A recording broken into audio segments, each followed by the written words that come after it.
Bonsoir à toutes et à tous, ravie de vous retrouver pour cette nouvelle édition de Voyage au bout de la nuit. On est ensemble ce soir pour quelques heures de lecture. Je vous ai lu précédemment un extrait d'une œuvre d'un roman de Jane Devroe qui s'intitule Close Up.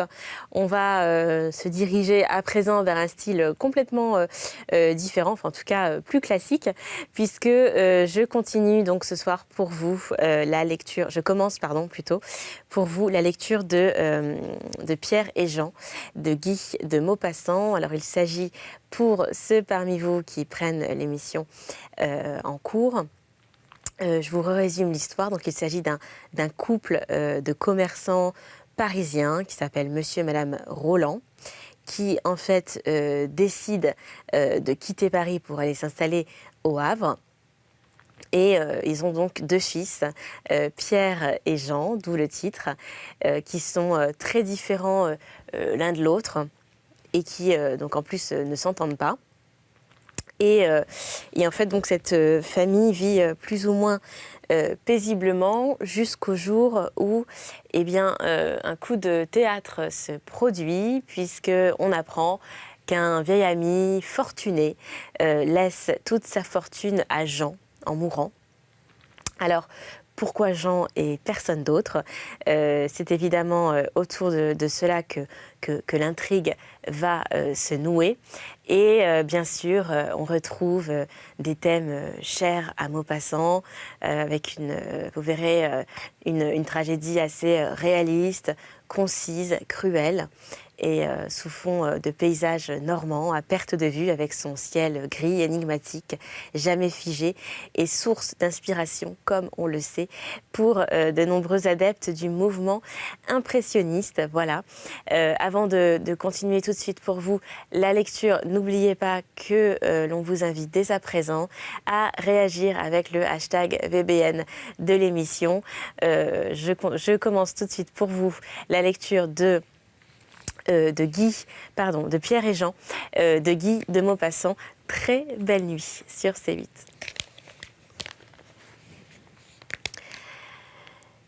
Je n'ai point l'intention de plaider ici pour le petit roman qui suit. Tout au contraire, les idées que je vais essayer de faire comprendre entraîneraient plutôt la critique du genre d'études psychologiques que j'ai entrepris dans Pierre et Jean. Je veux m'occuper du roman, en général. Je ne suis pas le seul à qui les mêmes reproches soient adressés par les mêmes critiques chaque fois que paraît un livre nouveau. Au milieu de phrases élogieuses, je trouve régulièrement celle-ci sous les mêmes plumes. Le plus grand défaut de cette œuvre, c'est qu'elle n'est pas un roman à proprement parler. On pourrait répondre par le même argument. Le plus grand défaut de l'écrivain qui me fait l'honneur de me juger, c'est qu'il n'est pas un critique. Quels sont les effets, quels sont en effet les caractères essentiels du critique? Il faut que, sans parti pris, sans opinion préconçue, sans idée d'école, sans attache avec aucune famille d'artistes, il comprenne, distingue et explique toutes les tendances les plus opposées, les tempéraments les plus contraires, et admette les recherches d'art les plus diverses. Or, le critique qui, après Manon Lescaut, Paul et Virginie, Don Quichotte, Les liaisons dangereuses, Werther, Les affinités électives, Clarisse Harlowe, Émile Candide, 5 mars, René, Les trois mousquetaires, Mauprat, Le père Goriot, La cousine Bette, Colomba, Le rouge et le noir, Mademoiselle de Maupin, Notre-Dame de Paris, Salammbô, Madame Bovary, Adolphe, Monsieur de Camors, La Somme noire, Sappho, etc., osent encore écrire. Ceci est un roman et cela n'en est pas un. Cela me paraît doué d'une perspicacité qui ressemble fort à de l'incompétence. Généralement, ce critique entend par roman une aventure plus ou moins vraisemblable, arrangée à la façon d'une pièce de théâtre en 3 actes, dont le premier contient l'exposition, le second l'action et le troisième le dénouement. Cette manière de composer est absolument admissible à la condition qu'on acceptera également toutes les autres. Existe-t-il des règles pour faire un roman, en dehors desquelles une histoire écrite devrait porter un autre nom? Si Don Quichotte est un roman, Le rouge et le noir en est-il un autre? Si Monte Cristo est un roman, L'Assommoir en est-il un? peut-on établir une comparaison entre les affinités électives de Goethe, Les Trois Mousquetaires de Dumas, Madame Bovary de Flaubert et Monsieur de Camors de M. Feuillet, ainsi que Germinal de Monsieur Zola? Laquelle de ces œuvres est un roman? Quelles sont ces fameuses règles? D'où viennent-elles? Qui les a établies? En vertu de quel principe, de quelle autorité et de quel raisonnement? Il semble cependant que ces critiques savent, d'une façon certaine, indubitable, ce qui constitue un roman et ce qui le distingue d'un autre qui n'en est pas un. Cela signifie tout simplement que sans être des producteurs, ils sont enrégimentés dans une école et qu'ils rejettent, à la façon des romanciers eux-mêmes, toutes les œuvres conçues et exécutées en dehors de leur esthétique. Un critique intelligent devrait, au contraire, rechercher tout ce qui ressemble le moins au roman déjà fait et pousser autant que possible les jeunes gens à tenter des voies nouvelles.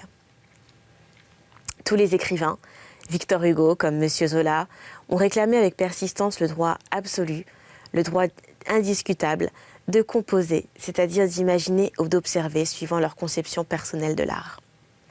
Le talent provient de l'originalité qui est une manière spéciale de penser, de voir, de comprendre, de juger. Or, le critique qui prétend définir le roman suivant l'idée qu'il s'en fait d'après les romans qu'il aime, établir certaines règles invariables de composition, luttera toujours contre un tempérament d'artiste apportant une manière nouvelle.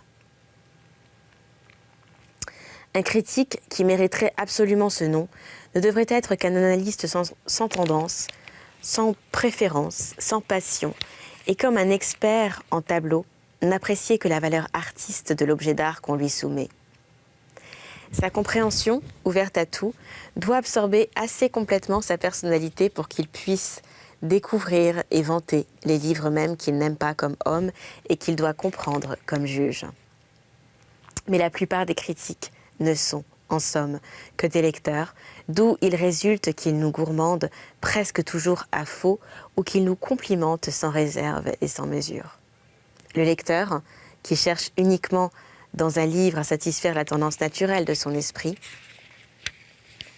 demande à l'écrivain de répondre à son goût prédominant et il qualifie invariablement de remarquable ou de bien écrit l'ouvrage ou le passage qui plaît à son imagination idéaliste, gaie, grivoise, triste, rêveuse ou positive. En somme, le public est composé de groupes nombreux qui nous crient « Consolez-moi, amusez-moi, attristez-moi, attendrissez-moi, faites-moi rêver, faites-moi rire, faites-moi frémir, faites-moi pleurer, faites-moi penser. » Seuls quelques esprits d'élite demandent à l'artiste « Faites-moi quelque chose de beau, dans la forme qui vous conviendra le mieux, suivant votre tempérament. » L'artiste essaie, réussit ou échoue. La critique ne doit apprécier le résultat que suivant la nature de l'effort, et il n'a pas le droit de se préoccuper des tendances. Cela a été écrit déjà 1000 fois, il faudra toujours le répéter. Donc après les écoles littéraires qui ont voulu nous donner une vision déformée, surhumaine, poétique, attendrissante, charmante ou superbe de la vie, est venue une école réaliste ou naturaliste qui a prétendu nous montrer la vérité, rien que la vérité, et toute la vérité. Il faut admettre avec un égal intérêt ces théories d'art si différentes et juger les œuvres qu'elles produisent uniquement au point de vue de leur valeur artistique, en acceptant a priori les idées générales d'où elles sont nées. Contester le droit d'un écrivain de faire une œuvre poétique ou une œuvre réaliste, c'est vouloir le forcer à modifier son tempérament, récuser son originalité, ne pas lui permettre de se servir de l'œil et de l'intelligence que la nature lui a donnée. Lui reprocher de voir les choses belles ou laides, petites ou épiques, gracieuses ou sinistres, c'est lui reprocher d'être conformé de telle ou telle façon et de ne pas avoir une vision concordant avec la nôtre. Laissons-le libre de comprendre, d'observer, de concevoir comme il lui plaira, pourvu qu'il soit un artiste. Devenons poétiquement exaltés pour juger un idéaliste, et prouvons-lui que son rêve est médiocre, banal, pas assez fou ou magnifique. Mais si nous jugeons un naturaliste, montrons-lui en quoi la vérité dans la vie diffère de la vérité dans son livre.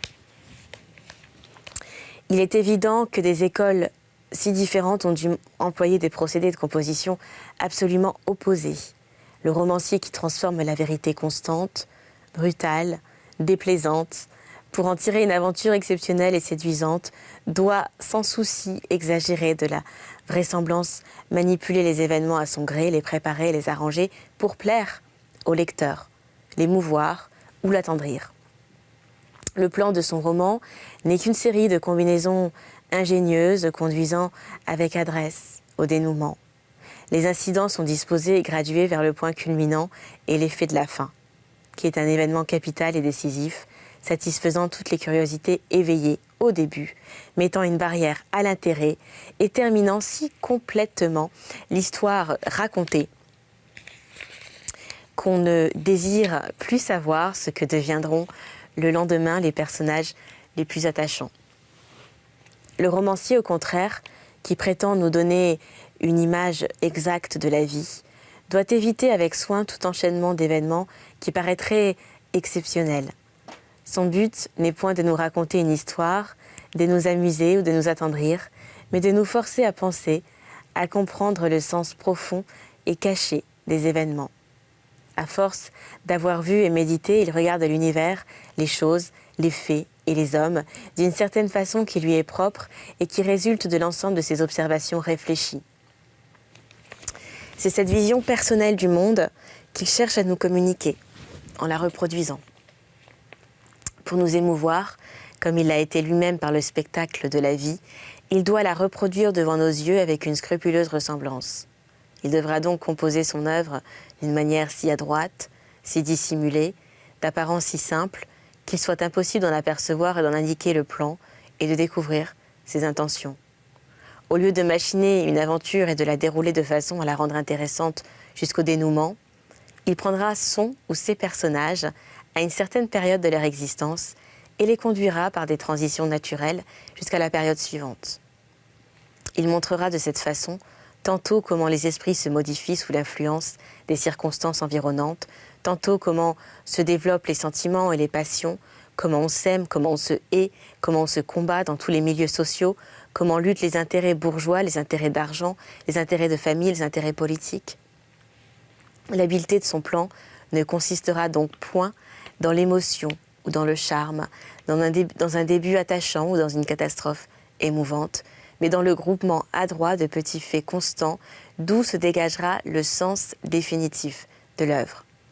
S'il fait tenir dans 300 pages 10 ans d'une vie pour montrer qu'elle a été au milieu de tous les êtres qui l'ont entourée, sa signification particulière est bien caractéristique, il devra savoir éliminer parmi les menus événements innombrables et quotidiens tous ceux qui lui sont inutiles et mettre en lumière d'une façon spéciale tous ceux qui seraient demeurés inaperçus pour des observateurs peu clairvoyants et qui donnent au livre sa portée, sa valeur d'ensemble.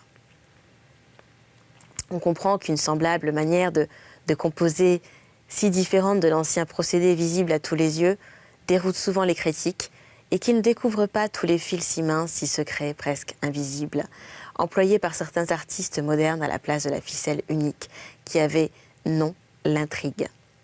En somme, si le romancier d'hier choisissait et racontait les crises de la vie, les états aigus de l'âme et du cœur, le romancier d'aujourd'hui écrit l'histoire du cœur, de l'âme, de l'intelligence à l'état normal. Pour produire l'effet qu'il poursuit, c'est-à-dire l'émotion de la simple réalité, et pour dégager l'enseignement artistique qu'il veut en tirer, c'est-à-dire la révélation de ce qu'est véritablement l'homme contemporain devant ses yeux, il devra n'employer que des faits d'une vérité irrécusable et constante. Mais en se plaçant au point de vue même de ces artistes réalistes, on doit discuter et contester leurs théories qui semblent pouvoir être résumées par ces mots. Rien que la vérité et toute la vérité. Leur intention étant de dégager la philosophie, certains faits constants et courants. Ils devront souvent corriger les événements au profit de la vraisemblance et au détriment de la vérité, car le vrai peut quelquefois n'être pas vraisemblable. Le réaliste, s'il est un artiste, cherchera non pas à nous montrer la photographie banale de la vie, mais à nous en donner la vision plus complète, plus saisissante, plus probante que la réalité même. Raconter tout serait impossible, car il faudrait alors un volume au moins par journée pour énumérer les multitudes d'incidents insignifiants qui emplissent notre existence. Un choix s'impose donc. Ce qui est une première atteinte à la théorie de toute la vérité. La vie, en outre, est composée de choses plus différentes, plus imprévues, plus contraires, plus disparates. Elle est brutale, sans suite, sans chaîne, pleine de catastrophes inexplicables, illogiques, contradictoires, qui doivent être classées au chapitre faits divers. Voilà pourquoi l'artiste ayant choisi son thème ne prendra dans cette vie encombrée de hasard et de futilité que les détails caractéristiques utiles à son sujet, et il rejettera tout le reste, tout l'à côté. Un exemple entre mille. Le nombre de gens qui meurent chaque jour par accident est considérable sur la Terre. Mais pouvons-nous faire tomber une tuile sur la tête d'un personnage principal ou le jeter sous les roues d'une voiture au milieu d'un récit sous prétexte qu'il faut faire la part de l'accident? La vie encore laisse tout au même plan, précipite les faits ou les traîne indéfiniment. L'art, au contraire, consiste à user de précaution et de préparation, à ménager des transitions savantes et dissimulées, à mettre en pleine lumière par la seule adresse de la composition les événements essentiels et à donner à tous les autres le degré de relief qui leur convient, suivant leur importance, pour produire la sensation profonde de la vérité spéciale qu'on veut montrer. Faire vrai consiste donc à donner l'illusion complète du vrai, suivant la logique ordinaire des faits, et non à les transcrire servilement dans le pêle-mêle de leur succession. J'en conclus que les réalistes de talent devraient s'appeler plutôt des illusionnistes. Quel enfantillage, d'ailleurs, de croire à la réalité puisque nous portons chacun la nôtre dans notre pensée et dans nos organes. Nos yeux, nos oreilles, notre odorat, notre goût différents créent autant de vérités qu'il y a d'hommes sur la terre.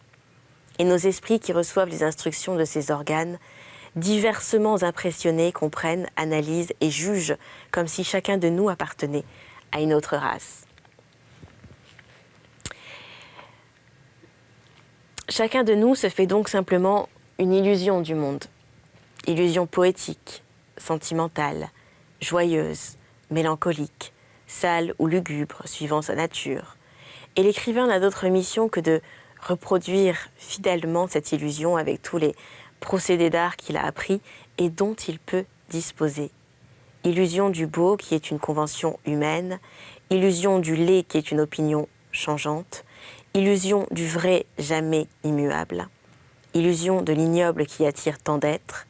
Les grands artistes sont ceux qui imposent à l'humanité leurs illusions particulières.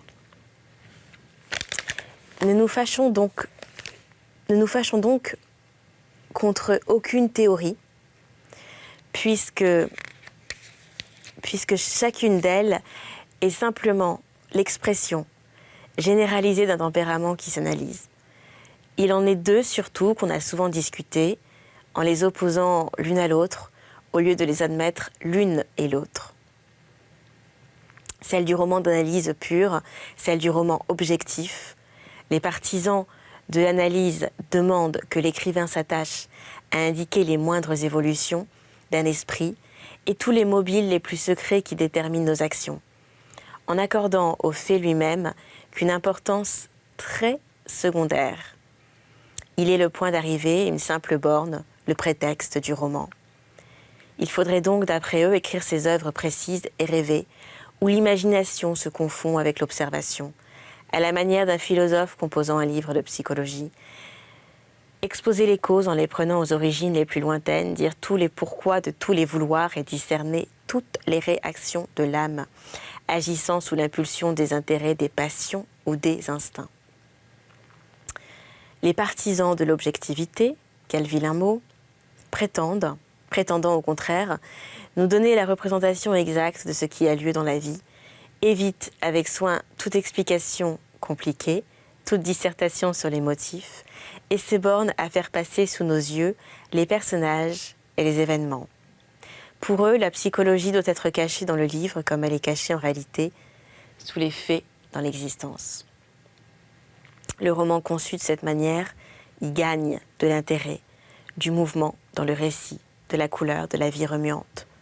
Donc, au lieu d'expliquer longuement l'état d'esprit d'un personnage, les écrivains objectifs cherchent l'action ou le geste que cet état d'âme doit faire accomplir fatalement à cet homme dans une situation déterminée. Ils le font se conduire de telle manière d'un bout à l'autre du volume que tous ses actes, tous ses mouvements, soient le reflet de sa nature intime, de toutes ses pensées, de toutes ses volontés, de toutes ses hésitations. Ils cachent donc la psychologie au lieu de l'étaler. Ils en font la carcasse de l'œuvre, comme l'ossature invisible est la carcasse du corps humain. Le peintre qui fait notre portrait ne montre pas notre squelette. Il me semble aussi que le roman exécuté de cette façon y gagne en sincérité. Il est d'abord plus vraisemblable car les gens que nous voyons agir autour de nous ne nous racontent point les mobiles auxquels ils obéissent. Il faut ensuite tenir compte de ce que, si à force d'observer les hommes, nous pouvons déterminer leur nature assez exactement pour prévoir leur manière d'être dans presque toutes les circonstances, si nous pouvons dire avec précision « tel homme de tel tempérament, dans tel cas, fera ceci ». Il ne s'ensuit point que nous puissions déterminer une à une toutes les secrètes évolutions de sa pensée qui n'est pas la nôtre, toutes les mystérieuses sollicitations de ses instincts qui ne sont pas pareils aux nôtres, toutes les incitations confuses de sa nature dont les organes, les nerfs, le sang, la chair sont différents des nôtres. Quel que soit le génie d'un homme faible, doux, sans passion, aimant uniquement la science et le travail, jamais il ne pourra se transporter assez complètement dans l'âme et dans le corps d'un gaillard exubérant, sensuel, violent, soulevé par tous les désirs et même par tous les vices pour comprendre et indiquer les impulsions et les sensations les plus intimes de cet être si différent, alors même qu'il peut fort bien prévoir et raconter tous les actes de sa vie. En somme, celui qui fait de la psychologie pure ne peut que se substituer à tous ces personnages dans les différentes situations où il les place, car il lui est impossible de changer ces organes qui sont les seuls intermédiaires entre la vie extérieure et nous, qui nous imposent leur perception, déterminent notre sensibilité, crée en nous une âme essentiellement différente de toutes, celle qui nous entoure, notre vision, notre connaissance du monde, acquise par le secours de nos sens, nos idées sur la vie, nous ne pouvons que les transporter en partie dans tous les personnages dont nous prétendons dévoiler l'être intime et inconnu. C'est donc toujours nous que nous montrons dans les corps d'un roi, d'un assassin, d'un voleur, d'un honnête homme, d'une courtisane, d'une religieuse, d'une jeune fille ou d'une marchande au hall, car nous sommes obligés de nous poser ainsi le problème. Si j'étais roi, assassin, voleur, courtisane, religieuse, jeune fille ou marchande au hall, qu'est-ce que je ferais, qu'est-ce que je penserais, comment est-ce que j'agirais? Nous ne diversifions donc nos personnages qu'en changeant l'âge, le sexe, la constitution sociale et toutes les circonstances de la vie de notre moi, que la nature a entouré d'une barrière d'organes infranchissables. L'adresse consiste à ne pas laisser reconnaître ce moi par le lecteur sous toutes les marques divers qui nous cherchent à le cacher. Mais si, au point de vue de la complète exactitude, la pure analyse psychologique est incontestable, elle peut cependant nous donner des œuvres d'art aussi belles que toutes les autres méthodes de travail. Voici aujourd'hui les symbolistes. Pourquoi pas? Leur rêve d'artiste est respectable, et ils ont cela de particulièrement intéressant qu'ils savent et qu'ils proclament l'extrême difficulté de l'art. Il faut être, en effet, bien fou, bien audacieux, bien outrecuidant ou bien sot pour écrire encore aujourd'hui. C'est la fin pour cette édition, mais on se retrouve très prochainement pour la suite de cette œuvre de Guy de Maupassant qui s'intitule Pierre et Jean. D'ici là, n'oubliez pas de nous retrouver dès à présent sur les réseaux sociaux. Vous connaissez le principe, ça s'affiche juste là en bas de votre écran. Il vous suffit tout simplement de taper #BBN. Très belle nuit, très belle soirée à toutes et à tous sur C8.